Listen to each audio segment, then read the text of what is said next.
Good evening. I'm going to call tonight's Board of Education meeting to order, and we will start with the Pledge of Allegiance. Please rise as you are able.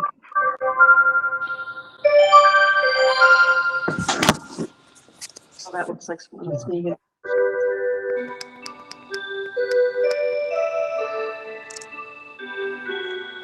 I pledge allegiance to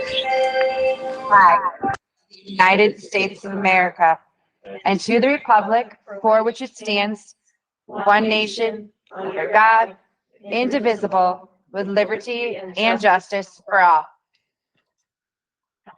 Okay, thank you.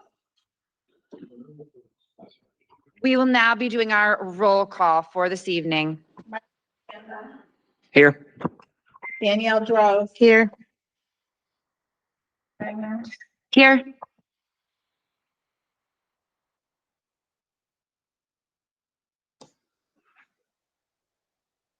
Karate. Here.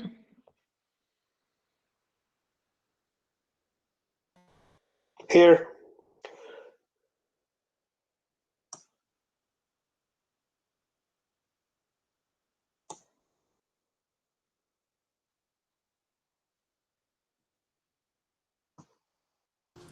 Deb, I'm here. I don't know if I can't hear anyone in the mic right now. All right, I'm here.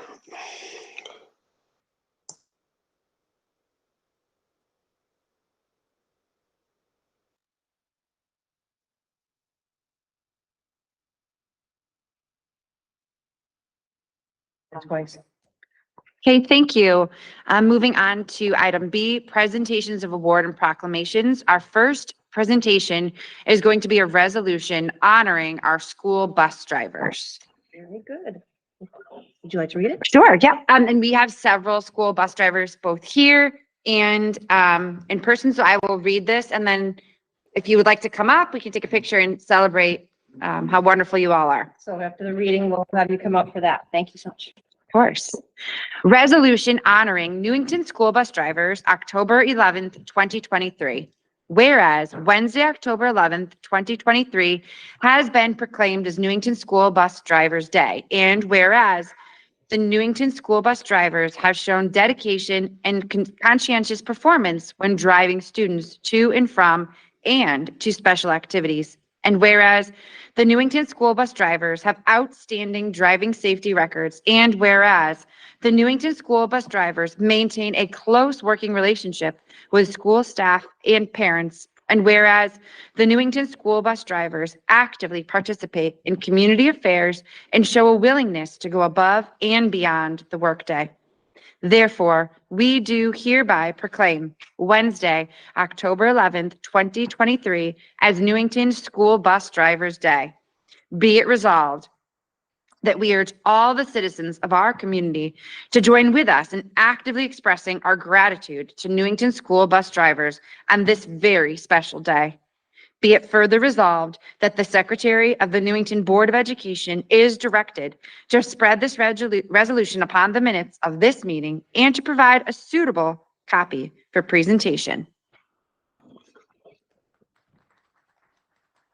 All right, come on up. We've got a lot of bus drivers in the house. Oh, that's cute. Like a wedding. Thank you for all you do. This is for you. This is wonderful. What a beautiful turnout. We're so appreciative. We never go a day without saying what a challenging job you have. All right. Absolutely. Awesome. And now, would anyone like to say anything? Any comments? I would like to say something. Beautiful. On. This is my last year. And I will truly miss all of you guys, my boss, my coworkers. And I want to thank you all for all the years I've been here. Thank you. Thank you. Really want to. Anyone else from the bus driver department? I think I can speak for 99.100% of us drivers that We got a heck of a team, starting right from the very top, Doctor, through Dean, who is the boss, who treats us with respect, and he's a hell of a guy to work for. And we all try and do the best we possibly can because we have very special cargo that we carry around every day. Thank you. Anyone else? Thank you. Thank you all for coming. We'll see if anyone online is interested in speaking. Do we have any school bus drivers online that would like to say anything this evening?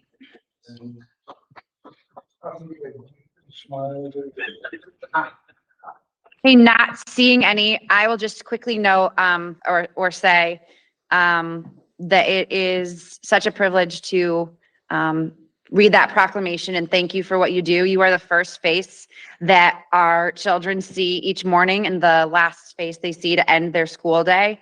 The impact that you have on these children is immeasurable. And as I was speaking with you earlier, I still remember my kindergarten bus driver, and I will always remember her and the impact that she had on me going through school. So I will now turn it to the table for any of our board members who would like to speak. This is my last time speaking too. So, I said it for a couple times, but, you know, your staff, Dean, and all the people who drive the buses in this town are first rate.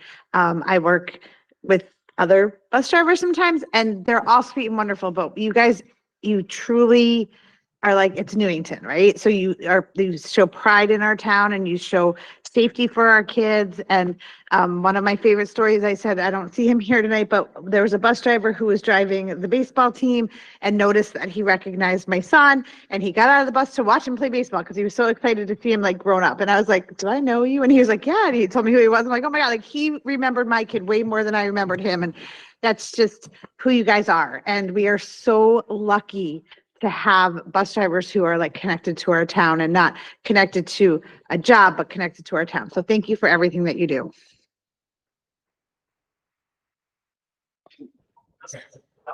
Yeah, I'll just say thank you for everything you do. It's definitely special that Newington has its own bus drivers and you see the same kids every single day. My kids take the bus and I have an elementary student and there's like 10 people at her bus stop and the bus driver greets every single one of them by name, fist bump, and you know, just every morning and every afternoon. So it's fantastic that we have that in town and they really get to know the kids and take your job. You take your job seriously and we definitely appreciate that. So I wear this tie. I've been wearing this for a few years because Dean came to a meeting. I think it was probably his first year and he had that awesome tie that he's wearing. And I just love our bus program, all of it, like all the drivers. I think Dean is a tremendous leader for the department. And so former board chair Paul Vasella actually gave this to me because when he left, he knew that I was such a strong, or I try to be such a strong advocate for everything that you do, because I think what everybody around the table said, it means so much to the district, to our students. I think that the way that she said it, that they're the first face and the last one, you know, so it's just such a huge impact on every child in this district. And as you were speaking about your retirement, I kept thinking, like, we always see the signs, right? Like, we know we need bus drivers. Like, that's not a big secret, right? But our drivers are our greatest advocates for how special of a job it is. And we have the opportunity maybe to create more of a recruitment video and hear from the bus drivers themselves, because I'm certain that there are people in the community that are looking for the connections that you've had, and looking for that, you know, just that impact that they can have still, and are willing to do it, but they need to hear from people who have done it, and they need to hear how rewarding of an opportunity it could be. So maybe that's something that we could do and get that out there, because I think the way you speak about your years of service and you serve about, you know, the team, I think that that says a lot about the opportunity more than a sign can. So it's just something to consider, because we're just so lucky to have you all. And I think the entire town needs to know not only how lucky we are, but just what a great opportunity it is for anybody who might be interested in joining such a great team. So thank you very much. Would any of our board members that are Let's see. Yes, Mr. Sharma. Hi, so I just want to quickly thank like all our bus drivers. And I know like when I go drop my kids off at the bus stop, I've never met any driver who was not amazing. So, thank you so much. Thank you for keeping our kids safe. And Dean's doing a great job. So thank you so much.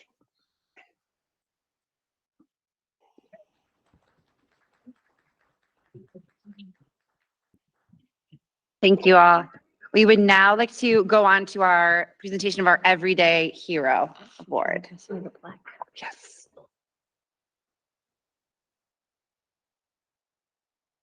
Tonight, we are honoring Amanda Clark, who was nominated by Elisa Russo. Amanda Clark is a registered behavior technician at Elizabeth Green School. What this recognition is for, her positive impact on the staff and students, and for going above and beyond to support students, paraeducators, and teachers. When we talk further to Elisa about what made this award so special, she went on to say that Amanda is one of the few RBTs that was in the building recently, and she was running around trying to help everybody that's there. And that's not an exaggeration. We have days when we are pretty short-staffed and everyone has to do double time. She was responding immediately in a calm manner, helping to get to know students very well, trained staff on how to handle challenging behaviors. And anytime this nominator needed support, she got it. With the student, she'd come over to help, especially when she's doing spin and squish with the student. I bet you know what that means, but I don't. Amanda always goes above and beyond to check on the paras in the building, as well to see how we're doing, to see if we need anything at all.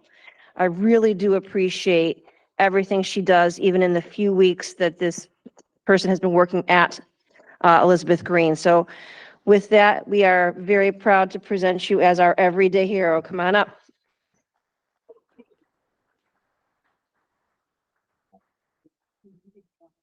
Absolutely.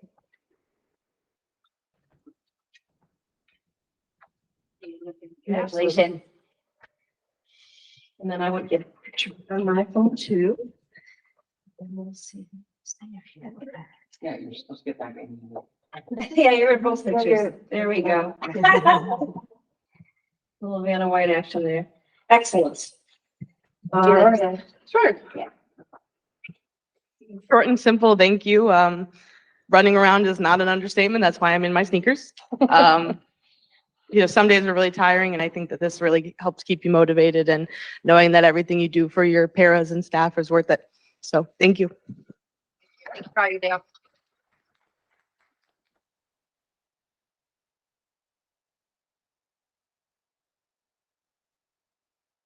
Green. Yes, I don't see him. Oh, yes. Mr. Marciano, would you like to comment at all? I see that you're on the line with us. Absolutely. Absolutely. I'm so happy and excited that Amanda was selected for this award. Amanda has been with us for a few years now and has shined in so many ways. Some of the words that come to mind when I think about her work, and I couldn't decide on one or the other. So I chose intuitive and responsive. Amanda happens on situations that when people aren't at their best. And I always find that she seems to be very responsive in those situations, intuitive and intuitive in terms of what to do. She does it with a smile on her face. I don't ever see her flustered or frustrated in those circumstances. And I find that to be a unique trait that is something that in this profession, when working with students and or adults in situations where behaviors are occurring, is a really hard thing to do. But she always keeps a level head. She's patient. She waits. She's able to wait things out. And a couple of things that she's really stood out on this year, she's worked with me closely on developing a mentor program for new paraprofessionals, making sure they have someone to go to in any question that might come up, whether it's working with an adult or working with a kid. She's there to support them.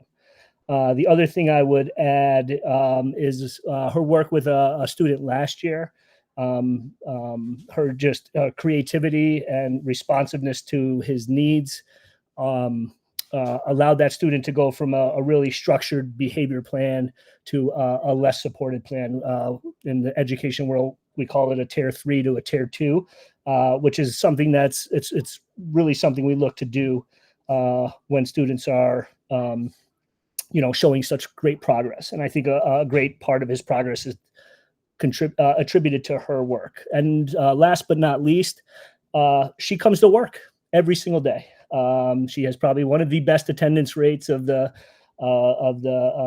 staff. And so I appreciate all that she does, and I'm so glad that she's being honored tonight. Congratulations, Amanda.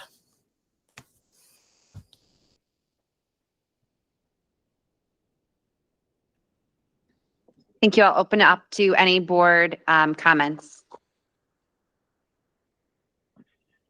I love your sneakers. Nice pink. Very nice. Mr. Marciano, thank you for sharing the extra background on Amanda and the work that she's doing in your school. And Amanda, thank you. That just sounds excellent. Thank you for showing up, being there for the students, and doing everything you need to do. You really are an everyday hero. Thanks.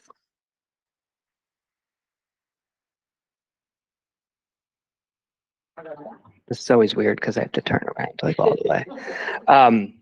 So somebody close to me works in a behavior program, and I know that it can be challenging at times. And, the fact that Mr. Marciano mentioned that you have the great attendance record, I think that also shows that you're willing to have that next day and start over and give the students that you're working with that next day and start over. And it's a challenging job, but based on what Mr. Marciano just said, I think not only do you bring so much, it sounds like, patience and just a willingness to help them through whatever they're going through, but also helping inside the building and helping all the paras and everybody in the building really to just make sure that sometimes it's hard to understand what's going on. And I think you're a voice for those students as well. So just all that you do, it's such a challenge, but to be honored like this says a lot about you as an educator and as a person. So I just want to thank you and congratulate you for that. Thanks. Okay, and Ms. Weaver, I see you have your hand up online. Yeah, thanks. I just wanted to say thank you so much for your hard work. And I think Mr. Marciano said it all. So I will not, as we say here on Just Belabor the point, but just thank you so much for all that you've done. E-Green is incredibly lucky, and our broader NPS community is lucky to have someone like you. So thank you for doing the everyday and being here every day.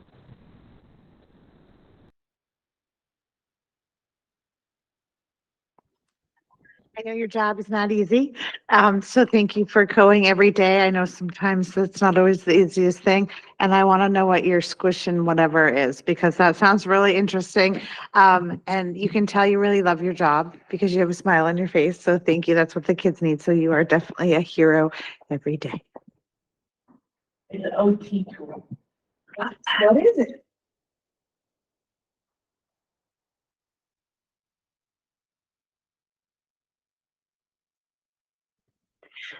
Just to sum up, thank you for all that you do. We're very, very lucky to have you. And you are clearly a role model to students and other educators alike. So thank you so much. We appreciate it.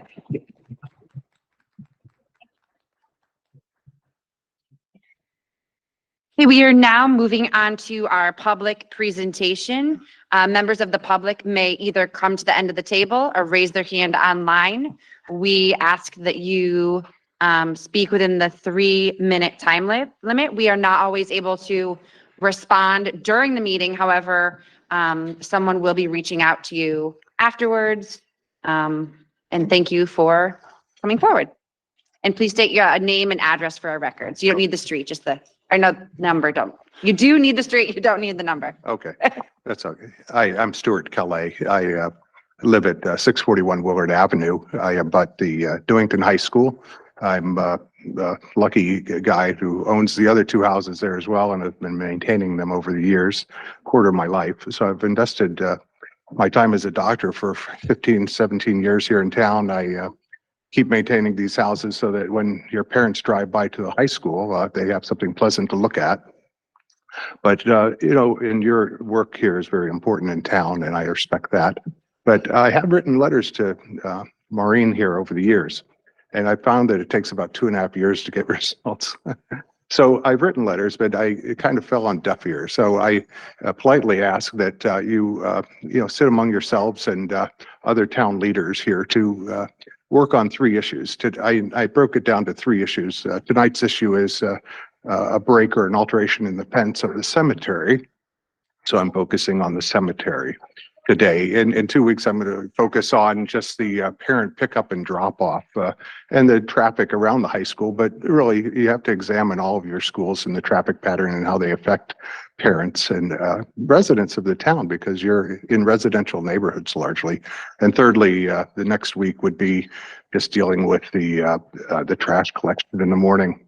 I focus on just a simple area, and I brought it to your attention, and it's called town ordinances. And I respect the town ordinances, and I hope that you'll be a good neighbor and also respect the town ordinances. You'll have to work with the sexton, who's now, since July, Mr. DeMeo, who has decided that it's okay to tear a hole in the fence there and then put gates. And it lays problems for you as a school board because you really have to respect the families that use that cemetery. It's a sanctuary for them.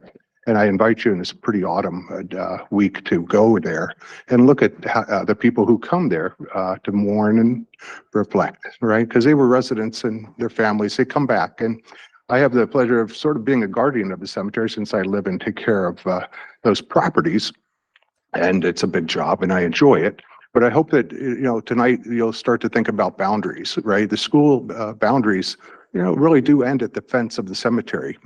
I witnessed the school using the cemetery as a staging area for lacrosse games for the state by using carts going in and out of the cemetery. That violates, no person shall disrespect the solemnity of the cemetery, right? They're patrons there in the cemetery, and DeMeo puts a hole in the gate, and he had absolutely no permit, no consultation with town engineering, no planning and zoning discussion for the safety of the workers who go from the cemetery into the faculty parking lot with their trucks. It just sounds crazy, but he's allowed that to happen. And I've expressed it to Marty because you're impacted too. You're taking advantage of that hole in the fence too, right? Because they're cutting your lawn. And so I bring simple solutions, which is please consider, if Mr. DeMeo has trouble, right, getting his machines there, go back to the alumni sports complex. There are already 2 sheds back there that sort of look like this. Put a third one in. I don't know, it costs maybe $15,000. They can store their lawnmower there and cut your lawns endlessly over there. They don't have to break ordinances to get it done. You can't willfully deface or injure or tamper with any lawn or fence. That's B. Number C, you can't dig up and remove cemetery soil around. The grounds are all torn up over there where that fence has been disrupted.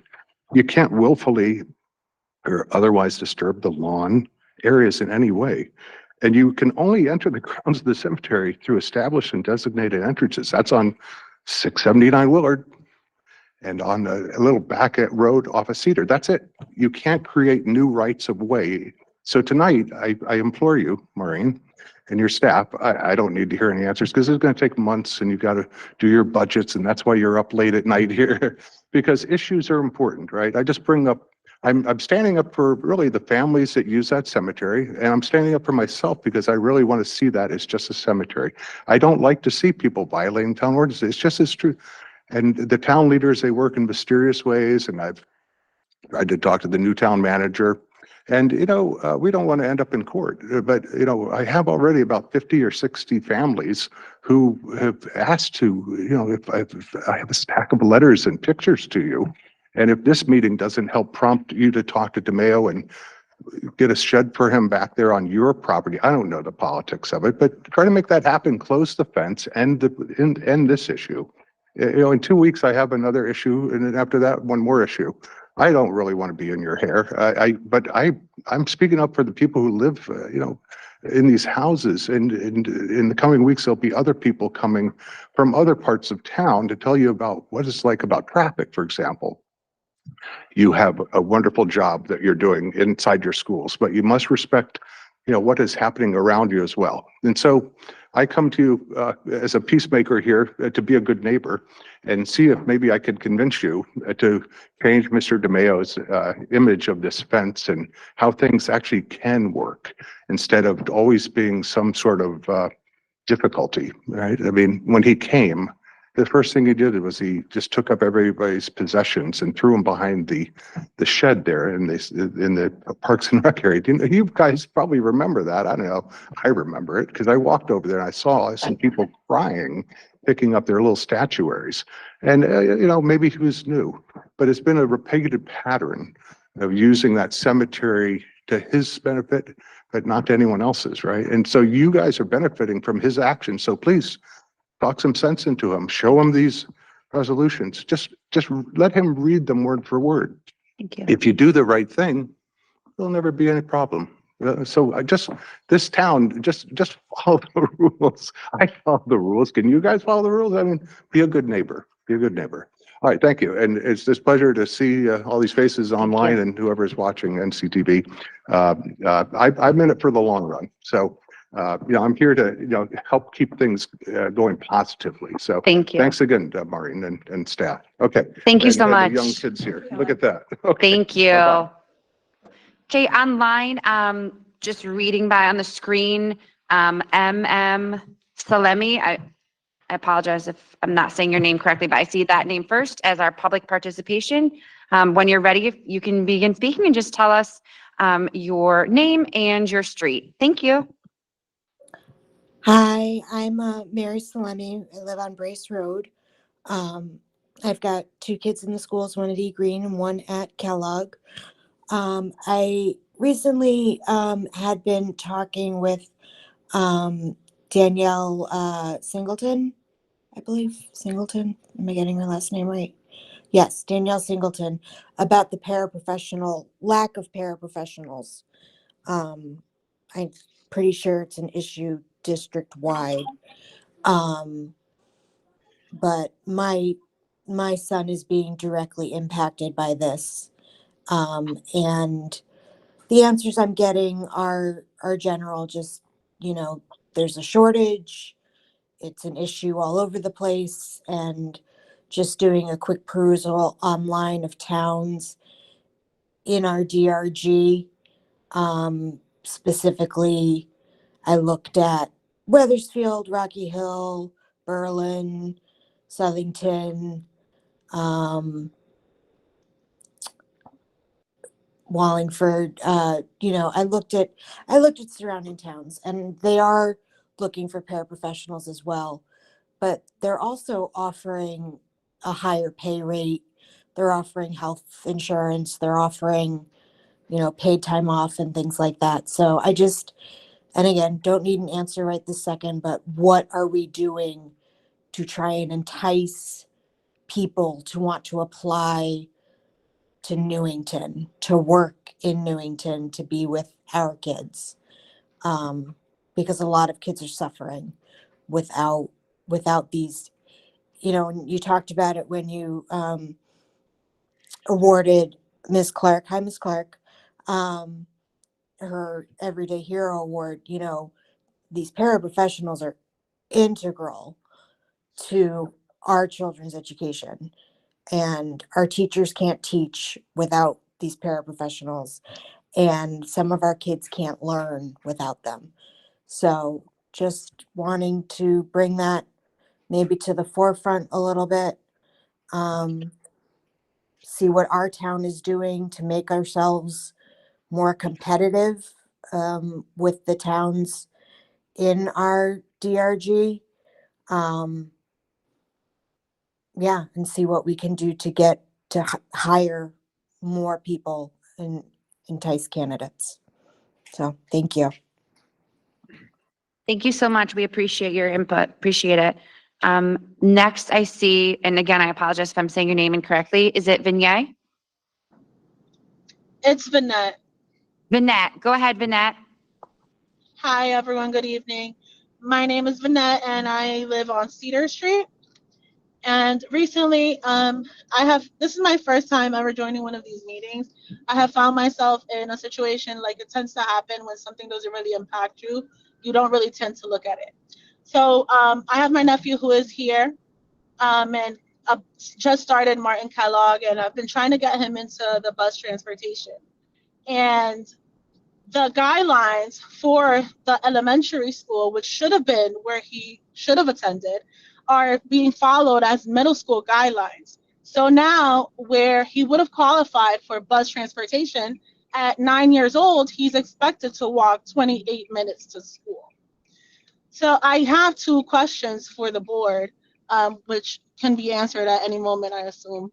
It's one, how are these measurements being taken? Two, why is it not being taken into consideration the fact that we have students that should have been in elementary school in middle schools due to the lack of space in the elementary schools? And second, my other question would be is, if we are appealing through the superintendent and processing the appeal, it based on what I've seen my neighbors go through, we're getting a lot of generic responses as if our cases are not even being reviewed for the individuality that they have. But that's all I really have. Thank you.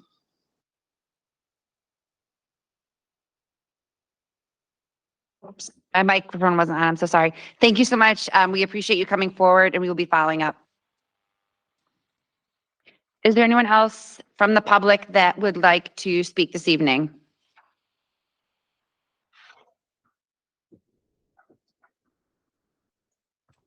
Okay, seeing none, we are going to move on to item D on our agenda, which is the consent agenda, and we are looking for an approval of minutes from our regular meeting, September 27th, 2023. Move the Board of Education approve the minutes from the regular meeting, September 27th, 2023. Second. We will do a roll call vote. No, is there any discussion on those minutes from that evening? Seeing none, we will move. Call a roll call vote. Yes. Danielle Drove. Yes. Yes.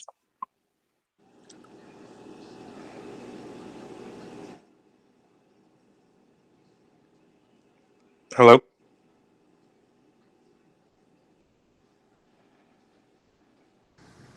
Deb, we can't hear you. Oh, I can hear you now. I No, can't hear anything. yeah, all of us online can't hear Deb.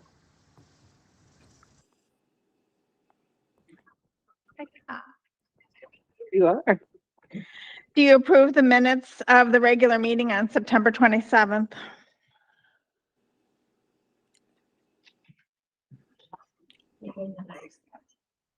Who's the name being called? Yours, sir. Oh, abstain. Didn't read it. Amy Parati. Yes. Sam Sharma. Yes. Jessica Weaver. Yes.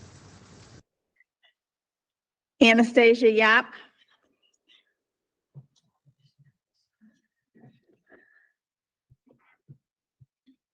The motion passes 6-0 with one abstained. Okay, thank you. We will now move on to item E, which is our new business this evening. This is the standing committee's reports, and our first report, I'm going to skip down and move around a little bit. We have our student representatives with us this evening, and we'd love to hear your report. Hi, guys. We have a bunch of different things to talk about tonight. Starting off, we have our music and arts education. So Chambers Dinner Theater fundraiser, The Very Unmerry Adventures of Robin Hood, will be having their play on October 26th. The play that is currently being held at the high school is called Shakespeare in Love, and they have continued working in rehearsals, and opening night would be November 16th. The build crew for the play has begun building for the play, and the Newington High School Marching Band has been working on their field show ready to present soon. For upcoming events, we have the blood drive on October 20th. We have Student Council's Theme Thursdays to get student participation on October 18th. Our theme is Western. We have our college fair for juniors and seniors coming up on October 17th, so that's a good opportunity for us. The PSATs were today, taken by freshmen, sophomores, and juniors. The pep rally will be November 3rd, and homecoming will be on November 4th. Okay, so what's happening for sports is NHS was selected as one of the 2022-2023 CIAC Michaels Jewelers Achievement Cup exemplary program participants. Ms. Tigno and one of our athletic directors, Mr. Mateo, and student athletes Adam Alexander, Tristan Gorman, Ava Johnson, and Kendall Miller went to the event. And this is the first time Newington High School has ever won this award. A big reason for our recognition in this community is the many community service initiatives organized by our athletic department. Cheer is holding a fundraiser that gives the opportunity to show school spirit on your driveway. They are painting driveways with an N, and it's customizable, so you're able to put whatever sports you want or the music symbol on top of the N for $25. And they will also be having a car wash this Saturday at the police station. Field hockey won their game against Windsor 2-0 on Tuesday. And some upcoming games is girls swimming is having a meet against Southington today. Varsity boys soccer has an away game against Ram tomorrow, and varsity golf is playing Rocky Hill tomorrow. Some of the clubs are currently happening is Badminton Club has their first meeting on October 12th. DECA launched a Pride collection. Math team has their first competition on October 12th. GSA, Gender Sexuality Alliance, next meeting is October 18th, and they are discussing coming out.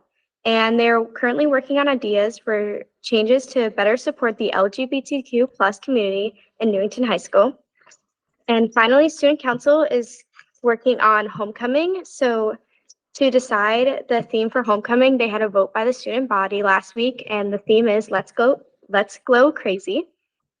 And they are currently working on decor for homecoming and activities for pep rally. I know you guys said you want to hear a little bit more about the middle schools, so we reached out. Unfortunately, they did not respond. So no, they did. No, they did, but most of their elections are in the end of October, November, so they'll get back to us on that. However, we did find out that Martin Kellogg hosted a color, fun, and community night on September 21st. It was a color run, there was DJ games, food trucks, and it was overall designed to bring the school community closer together. The 5th grade had their ropes course field trip, which is just a bunch of team building activities. And then their conferences are on November 1st. For John Wallace, they have daily affirmations during announcements, which they started recently. Heavenly Hats fundraiser, they're doing a fundraiser that donates hats to children diagnosed with cancer. It's a $1 donation, and it's going towards a good cause. So they have a bunch of clubs. They have Dungeons and Dragons Club, Chess Club, Art Club, and Badminton Club. So that is all we have for you. Thank you. Thank you. Are there any board comments or questions? I would say welcome. We welcomed you last time. So what was your name again? I'm sorry, I have it here, but Megan, welcome. Thank you. I won't be here much longer, but welcome. And so, as I walk out and you walk in, make sure, you're doing a great job, but don't be afraid to bring things to this board. Hopefully the new board will be as welcoming and open to your ideas. I mean, the previous people brought ideas about mental health, and we take it really seriously. So please don't be shy. If there's something going on that you need from anyone at this table, speak up and make sure that you use your voice, because they will hopefully listen. Thank you so much. We will going forward. Yeah.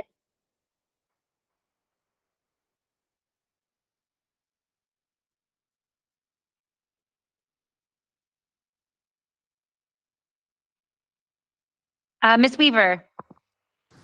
Thanks. I just wanted to echo, Danielle kind of said exactly what I was going to say. Just really appreciate your input.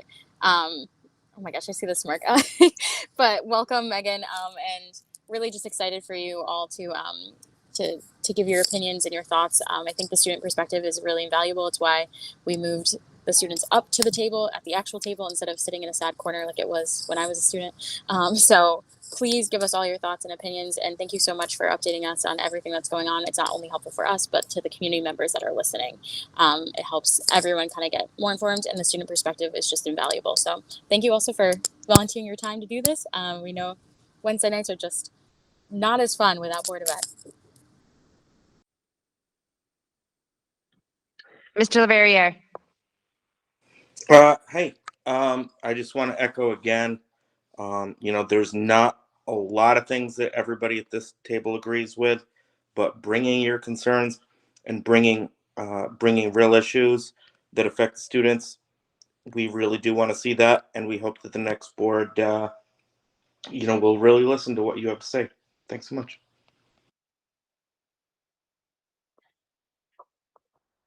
Thank you, and thank both of you. Thank you for reaching out to the middle schools as well.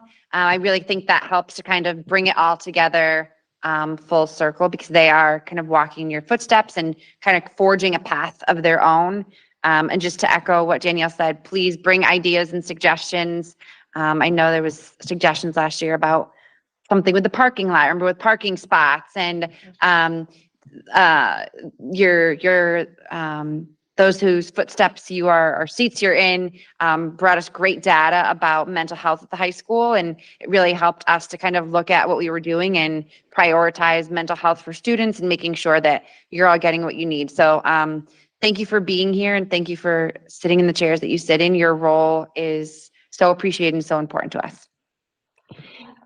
We are now going to move to our Student Policy Committee report, and I will hand it over to Ms. Strohs with input possibly from Mr. Farisi as well. I'm not gonna let him talk. I'm just kidding. So So we had it was our last time together, and we did kind of struggle a little bit with like, were there's at least two of the members who are definitely outgoing.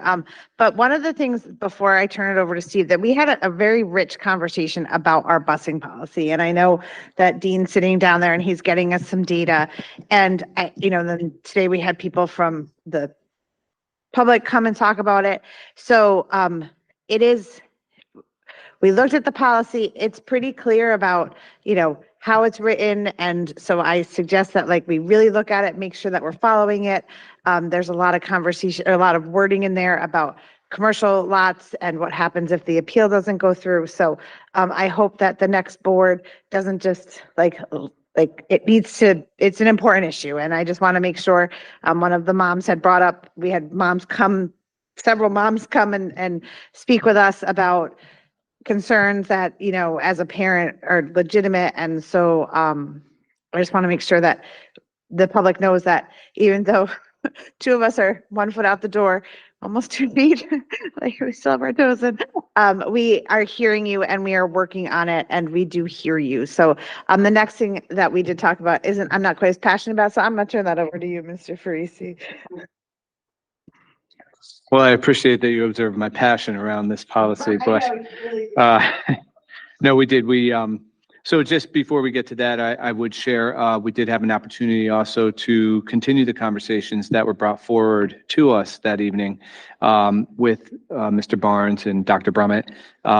And so we do have observations going on there to review how the policy is impacting that area that was brought to our attention, as well as support from soon-to-be support from the Newington Police Department to help us out with that effort. So efforts are underway. Like you said, I think we took those concerns very seriously, and we want to ensure that our policy matches our practice and vice versa. So we will look at that, analyze it, be able to see and determine what we need to do, and use that as part of our analysis for any revisions that might be necessary as we move forward with a new policy subcommittee, except for Jessica. She'll still be with us, I hope. So with that being said, I'm really excited about those updates for that. And then the next thing that we did work on was policy around the use of physical force, physical restraint, seclusion, and exclusionary timeout. We do have that on the agenda this evening to review next. So I don't know if you want me to give an update on that, or if you'd prefer I hold right now and we do it during the discussion item and I give a more comprehensive update at that time. Yeah, I mean, it's the next thing on our agenda. So if we want to kind of flow into that, we shall flow. Absolutely. So that will be item E1 in your packet. And again, we had this discussion for two reasons. Number one, this policy is a requirement in the Board of Education manual. At this time, right now, it currently is not in the manual, so we have to ensure that it does get in. Additionally, other policies in our manual reference this policy because it has a nature that it impacts other areas of the organization and the operations. So with that being said, we had an opportunity to review two sample policies, two model policies based on the current legislation. The one that we have presented to you this evening is directly from Shipman and Goodwin. It is modeled exactly off of the legislation, so we would be complying with law. One question out of our discussion that came about was the term exclusionary timeout. You may or may not hear at times that someone might say, oh, go take a timeout to kind of recalibrate or resettle. I think more often in our classrooms, you'll hear like, students being directed to maybe go to a Zen zone or a place where they can recalibrate. And there was question whether that would qualify as an exclusionary timeout and therefore be maybe against what we should be doing as quote unquote discipline. We gained guidance on that from our legal counsel that discipline in this term under exclusionary timeout would equate to punishment. So if it's being used for a purpose of punishment, it would fit under the exclusionary timeout definition. If it is being used for an opportunity to kind of recalibrate maybe some emotions or have an opportunity to think about how that your actions are impacting your behavior so you can be more attentive, then that would be an opportunity for kind of reflection and growth. That would not be considered exclusionary timeout. The duration of it does kind of matter. You wouldn't, stay there for 20 minutes to recalibrate. You'd want to re-engage as soon as possible. But those were kind of the differentiators. So I think the concern was that as it was defined in here, that would cause problems maybe for some of the practices that we have in the classroom that are supposed to support the social emotional well-being of students and the behavior management in a classroom. It would not have an impact on our current practices. It's for a very different purpose. And so therefore it's when someone is really kind of unsafe to themselves or others and they really need to leave the room for a specific reason or leave that area. So at this time, I don't see any reason, I would answer any questions first, but I don't see any reason why the policy as is wouldn't be able to move forward without an impact on any of our current practices. Can I just, I do see a hand raised, but I just want to make clear that this is a policy that is already in place, that we got guidance from our legal team, and it is in accordance with CABE, and it is a policy that we must review and update per state statutes. Okay. Yes, Mr. Leverrier. Hi, yes, thank you, Ms. Hupegner. Just procedurally speaking, I know that when we make a policy update that we do one meeting where we make a presentation and a second meeting with a vote. I'd like to know if you're going to be making a presentation to the new board before calling for a vote, because I mean, I don't know, it just seems like when I was a new board member and I got thrown into the fire, so to speak, I thought that it was, like I didn't really know what I was doing. I would hope that you would present it, procedurally speaking, to the new board, even if it is something that is CABE approved, lawyer approved. In my opinion, I think it's something that you should present to the new board before calling to a vote. Thanks. Thank you. Yes, do we want to discuss? I think, to Mr. Leverrier's point, this evening is for discussion. I think it was in the packet that was sent out in advance. So we're open to entertain any questions around the policy and have that discussion. If it required any revisions, we would take it back to subcommittee to consider those as well. And then, yes, we would move it forward to vote potentially at our next meeting if that were feasible. So that would be kind of our timeframe. We would also be able to share with the new board members policy that has just previously moved forward, so they can at least be aware of that. And then if there are any questions, we can bring that back to subcommittee and work on those. So just procedurally, so they can still, so at the next meeting with a new board sitting at this table, they can still ask questions. And at that point, they could still send back to subcommittee and not vote on it if they felt like they weren't briefed enough or if they felt unable to vote. Absolutely, my concern. Thank you, Ms. Husbagner. Yeah, thank you. I think if this current board votes it in, I think to really be more specific about the question, all policy is board policy, and the board is responsible for policy. It's one of the primary functions of the board. So at any time, a policy can be called to question or want to be reviewed, and it would be either sent to subcommittee, either first discussed fully in open board and then sent to subcommittee, or however the new board plans to proceed. So all policy is open policy. To some extent, to all extents, right? And so this would be no different, but we would look forward to kind of moving this forward as it is indicative of other policies being able to operate effectively under its guidance.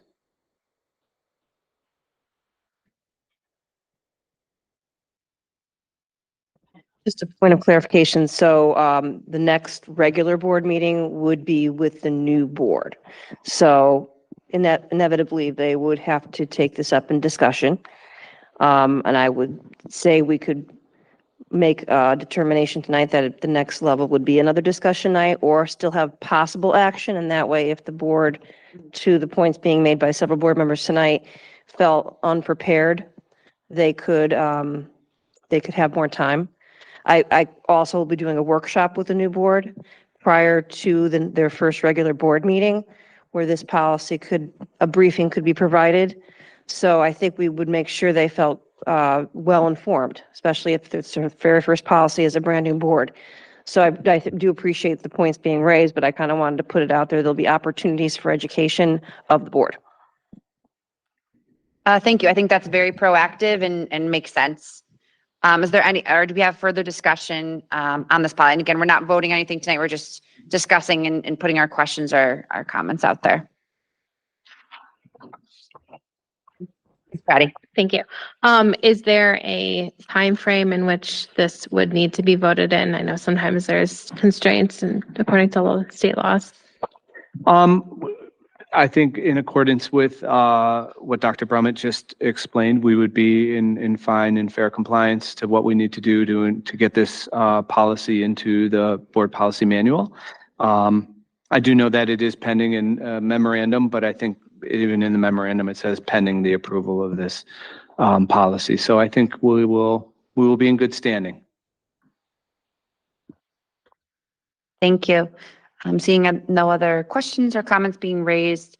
I'm going to move to our second item under new business. This is action, and it's on our health benefit fund. I will turn it over to Dr. Brummett and or Mr. Jacomowitz.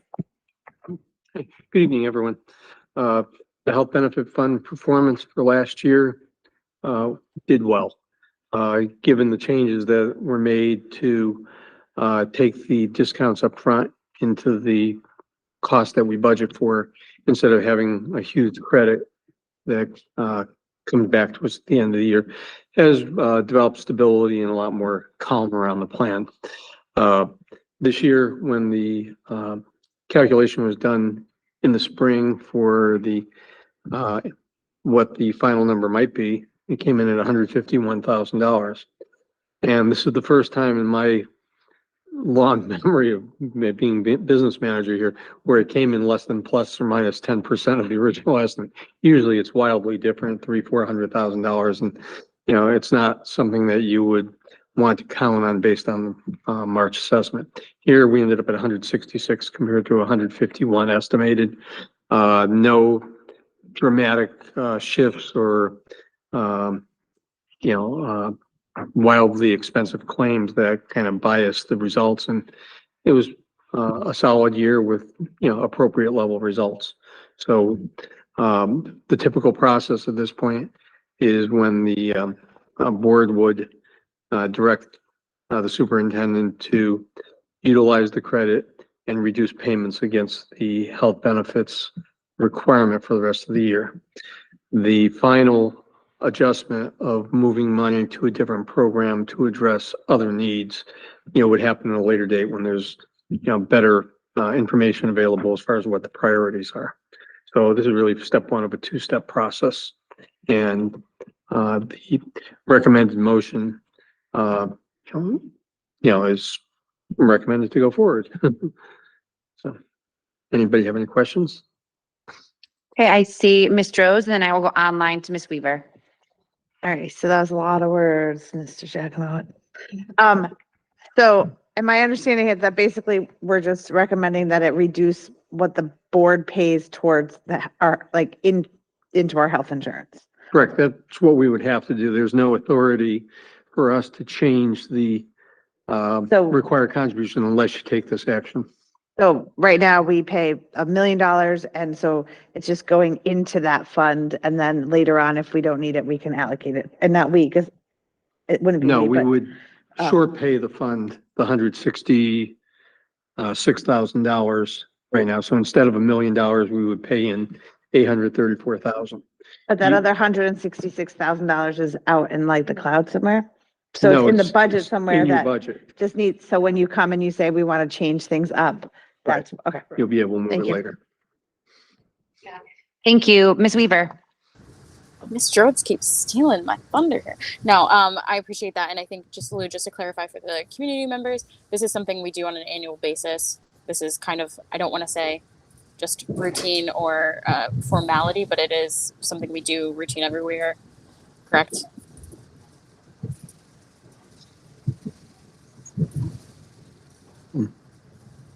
Okay. And sorry, I couldn't catch that, Lou. Did you say it correct? I couldn't hear what you said. Yeah. Yes. Okay. And then just do you anticipate there to be a trend moving forward with this change? Kind of, obviously, if it hadn't happened in the last few years or decades, that it was this accurate, do you anticipate a trend similar to this moving forward or just unpredictable? Well, the level of predictability will be better. With the paying 100% gross cost up front and not getting the rebates until the end of the program, it would accumulate up over $1 million in some years. Now getting our discounts built into the price, we can budget a lower number, and it serves to reduce the volatility of the residual credit at the end of the year. So instead of 500 to $1.5 million of a health benefit credit that we had been running for a few years, we're now down into a much narrower range of benefit at the end of the year. And, it creates the confidence, and we're budgeting the best possible number up front for the benefit of the tax rate in the community. Love to hear it. Thank you. Ms. Pratty. Thank you. Yeah, I'll just add that this is a better way of budgeting so that we're more accurate and we have a better understanding of where we stand and what we're owing. Obviously, this healthcare is unpredictable. You don't know how much we're going to spend year over year, and it varies based on a number of factors. So I think we should move forward with the motion.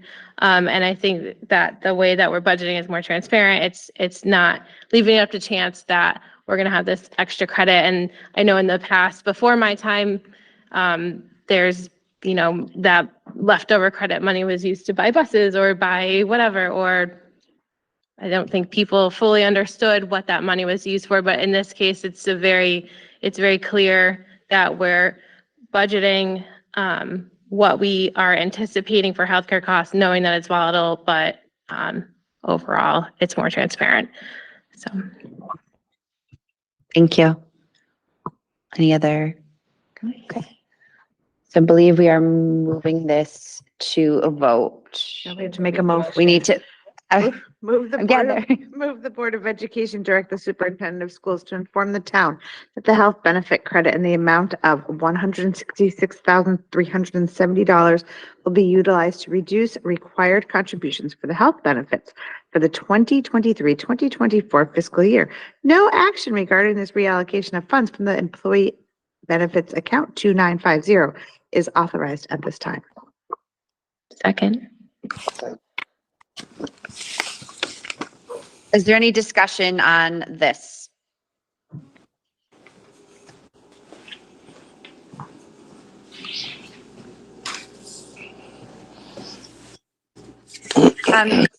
Seeing none, we will move to a roll call vote.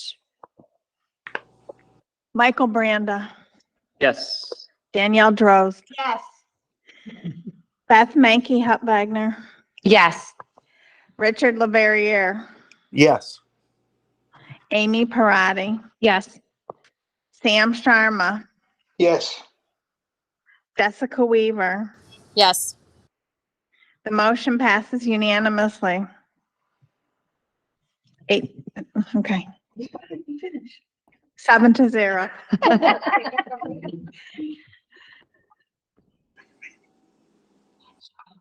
Okay, thank you. We are now moving on to the public participation portion at the end of our meeting. On any matter related to board responsibilities, members of the public may either step up to our table to speak, or if you are online wishing to speak, you may raise your hand.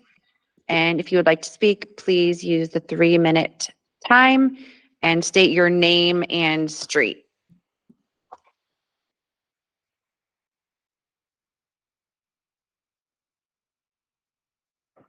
Okay, I'm not seeing anyone, so I will open up to board board comments as we go on here. Go ahead, Mr. Branda. We'll start with you. Alrighty. It feels like graduation day a little bit, right? I didn't really think of like what I wanted to say or anything. It's been 6. No, I really don't. These notes are about the public participation, which I will address actually first, actually. Good call out. Mary had brought up our paraprofessionals, and I know that the administration and this board have been talking about that pretty much since this, at least since this new board had started.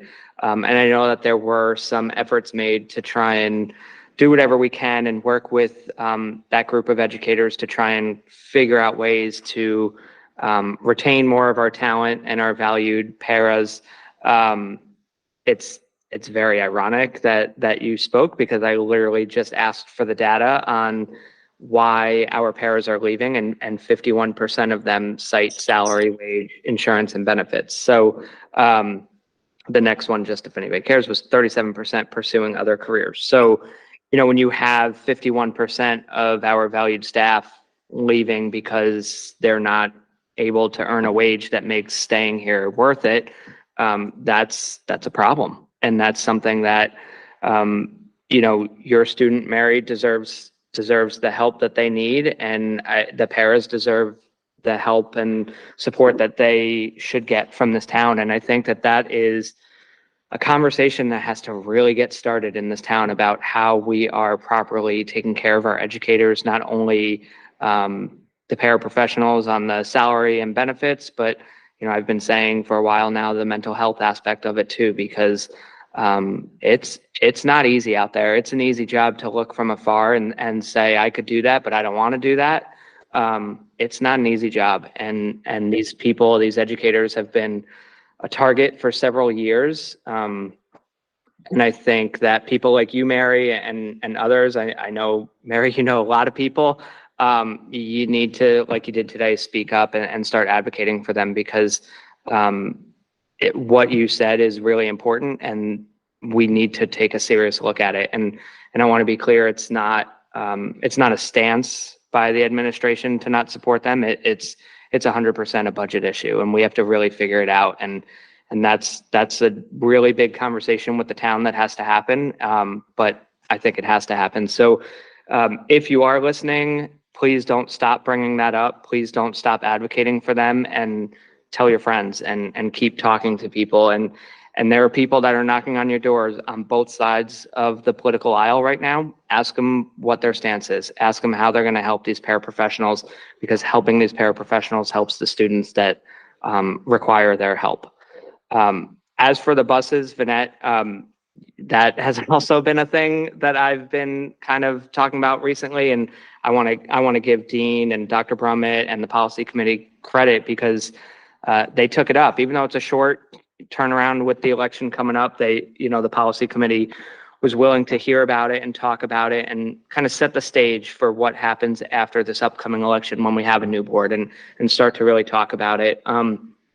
I think something that kind of gets lost in all of this conversation is, number one, as I talked about this earlier, is that we need more drivers. I think that is a huge issue that gets kind of overlooked, because it's not that in some cases we don't want to take your student to school who maybe lives at that very edge of the mileage.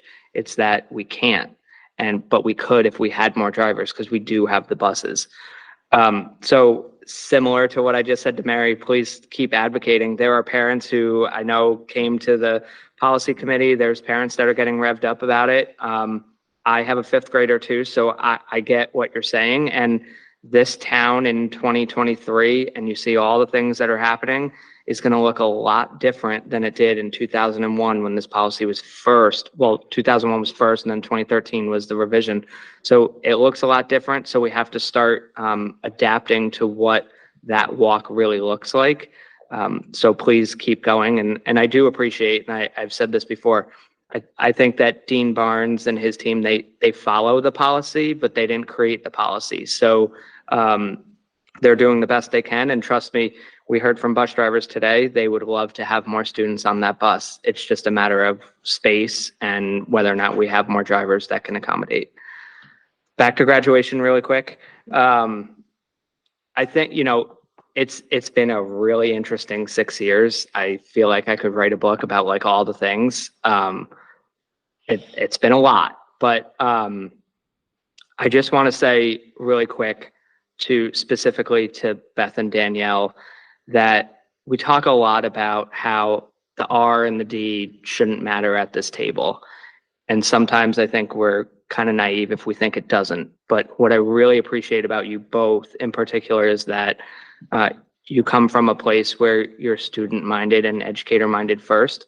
And though we may disagree on how budgets get allocated, I think you both don't come off like we're bringing our political allegiances to this table. You came with the passion for the students and the educators, and I really appreciate that. And I'm going to get a little personal here with Danielle. It's been a journey. We don't hang out as much as some people might think, but I've said this before to Danielle privately, that I do think that when we first started, that there were people that wanted to take advantage of our strong voices and our passion for our views. And I think what I've learned in this time with you at the board is that we're not really very different. We may have different opinions on how to do things, but at the end of the day, it's always the same end result that we're looking for. And whether you know it or not, I learned a lot from you in these 2 years specifically. So I just wanted to say thank you. And then lastly, to the administration at this team or at this table,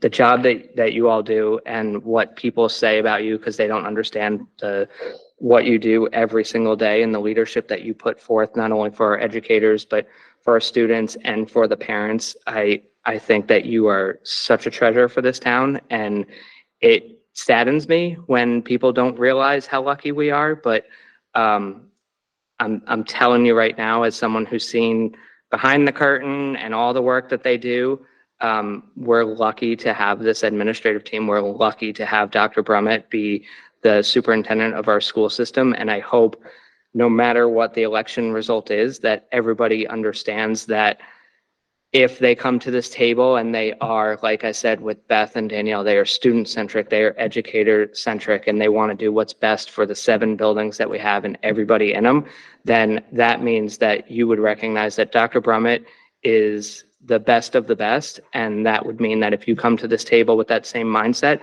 then you will have a great experience being a Board of Ed member, because everything you do will have that positive impact that I hope you're looking for when you're running for this position. Because if you do it in a way where you're just looking to pick fights or pick arguments, trust me, it's not going to be worth it, because you're not going to see the person in front of you that sees eye to eye with you in a lot of things, and you can get a lot done with that person. And I don't have to say anything to Sam, Jess, and Amy. You guys know how I feel about you. You're all good. All right, thank you.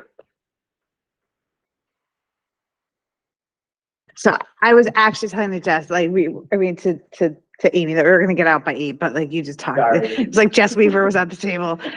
So I have to respond to you, Michael. So I have grown so much, and not this way, but like I've grown so much, like sitting across the table from you and everyone at this board, that we, could come to understandings and agreements that were student-centered. And it's hard sometimes to put your political beliefs aside. And my political beliefs weren't always how I needed to vote, because I needed to vote. And we had conversations about that. Like there's times where I was like, oh, right. But we have to follow law, and we have to do really what's best interest of the majority of the students. And sometimes you do need to put your personal feelings aside. And I do, my husband giggles when I'll be like, he's like, I just can't believe that you are in a very good relationship with Mr. Branda. And I said, and I guess, sometimes you just grow up the second time around. So I do appreciate everything that we got accomplished together. And I do have an anecdotal story. So I'm totally pulling a Jess Weaver. So I got the honors of going to the Little League field the other day to watch one of my students play in another town. And I was talking to somebody, and I will not say who, and it was someone in the town, and we were talking about politics and, my feelings on who's running and whatever. And I just said, I fear some things and fear some other things, whatever. And I said, he goes, the worst thing that could ever happen to this town is for you to ever leave. And he works in the town. I'm going to say he works in the school district. And I was like, I'm like, tell me more. And I go, and so I have friends who are teachers in the town. And one of the things before your tenure here was I was on the board hiring you as well. So, and every teacher I spoke to was like, the morale in this town is off, like in the schools. It's bad. It's bad. It's bad. And they said, just get someone who's going to improve the morale. Now, I did not tell this person that.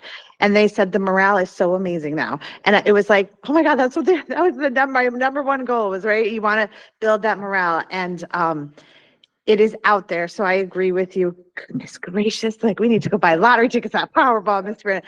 I agree with Michael when we say you are just phenomenal for this town, and the staff, everyone I talk to, my own children, like the fact that my children know who the superintendent is like mind-boggling to me, so, however, November 5th, 6th, I don't even know, the 7th turns out, I hope that you continue to lead. And I have to talk also to Ms. Freethy, because I don't know if you're going to our thing at the end when we really say our goodbyes, graduation speech here. So you drove me bananas last time we worked together. And I don't know if it's the influence of your morale changing where you were. I'm going to assume that had a lot to do with it because it was under a different person. Like, it's been such a pleasure, the policy meetings. Like, sometimes I'm like, oh, I got a board meeting tonight, but I never did that with the policy meetings. Like, you listened to us, we worked together. They were humorous. And so I know that the next board will appreciate everything you have to offer, but I really have enjoyed that policy time with you. So thank you. Ms. Brady. Thank you. I said it last meeting, Beth and Danielle and Dr. Fletcher, who couldn't join us tonight, but just really, really appreciate the teacher voice on the board. So I'm very sad that you're not going to be here anymore because I think We'll it's call you, don't worry. okay. Thanks. Public participation, just always, bring your kids, Beth. Um, but we're really going to miss it. And having that perspective and having, I remember when Mr. Branda convinced me to run a couple of years ago, and I was like, what are you talking? Like, I can't, I'm not a teacher. I don't know. And he's like, but you're a mom. And I was like, true.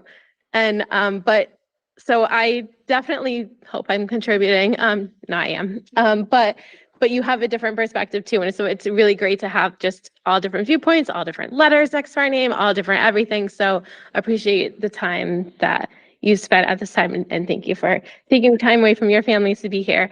And Mr. Brand, I know how you feel about me. Thanks for getting me into this, but no, and just everything you say always is so true, and you have such great points, and we're definitely going to miss your input as well. Oh, you're gonna. I will keep you, yeah. But no, I just wanted to say, I know like everybody's brought up like this, people are at the door, and the new board is coming, and definitely just the last few years have been just fantastic. So thank you so much for contributing to that. Mr. Leverrier. Yes, thank you, Ms. Hupwagner. Number one, I just want to go over a couple things. Number one, to the new board, I do hope that you look into the future of the goals of the district. If you're listening, the goals of equity versus equality have been something that I have been very vocal about since the very first day that we've been on the board. Equity being fairness of outcome versus equality being fairness of opportunity is something that we need to get back to, not just in our town, but in our country. Okay, in our country. I hope that you listen to that, and I hope that you keep that in mind moving forward as you execute your duties.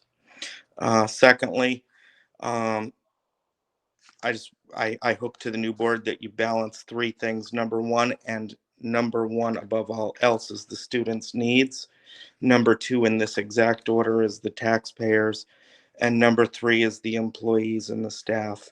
There is a balancing act that we can do to achieve the right outcome for our town and for our students. Students are number one always. Number three, I do want to say that it is not nice to crop someone out of their own photo, specifically following the Thanksgiving football game of 22 in the superintendent's report. And lastly, to the football team, work on that goal line offense. All right. You can push it. You can push that ball across the line and beat Weathersfield. Thanks.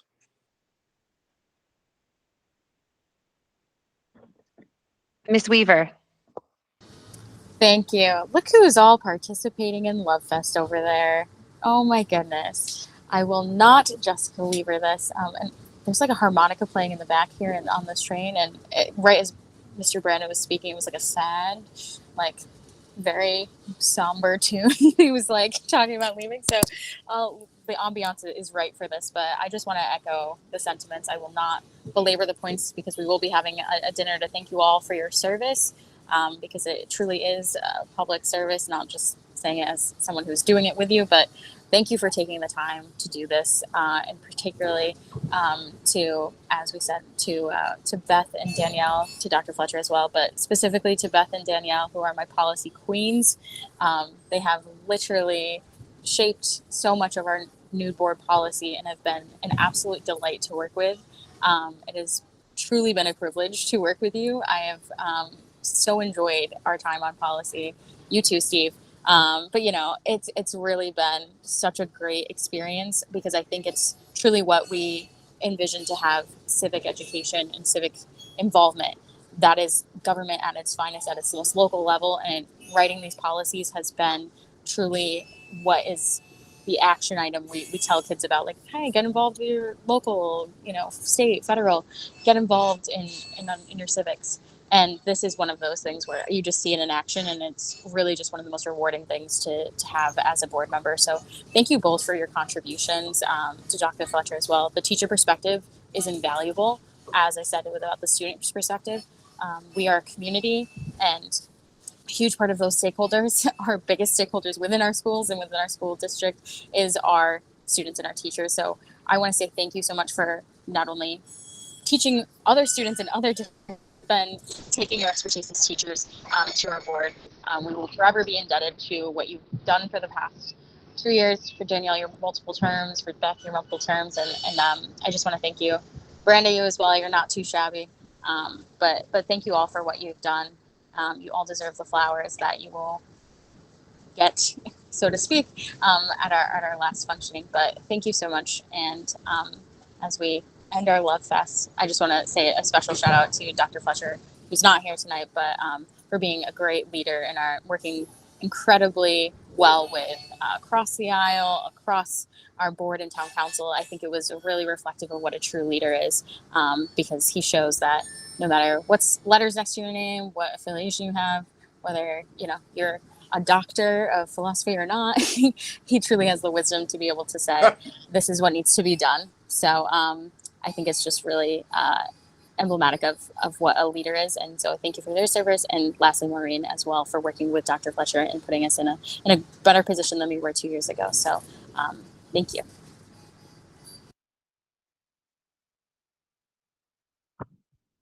I feel like I don't have a good story like Dr. Fletcher, like the wheelbarrow thing at graduation, or I didn't play on a hockey team. I wasn't in the service, and all the things that Dr. Fletcher did. But I will say, I was talking at the beginning that it's been a full ride, because I think when I started, I know Mr. Brandy, you were there as well.